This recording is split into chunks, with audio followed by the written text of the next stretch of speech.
Mr. President Bongbong Marcos, yung mga Coast Guard mo, inalis daw yung sea allowance at yung food allowance.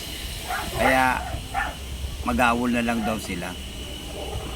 Gaano ba ito katotoo? Tama ba ito? Kulang na nga tayo sa personnel. Mag-aawol pa dahil sa pagtanggal sa sea allowance. Ibalik ninyo ito kayo sa mga nanunungkulan sa Coast Guard kasi ang mga karamihan ng mga uniform personnel natin wala na sinasahod yan.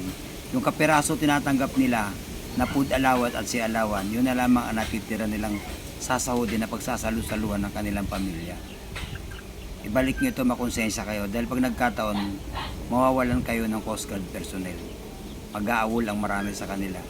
Sana mapukaw kayo. Balik nyo ang sea allowance at food allowance ng mga Coast Guard personnel.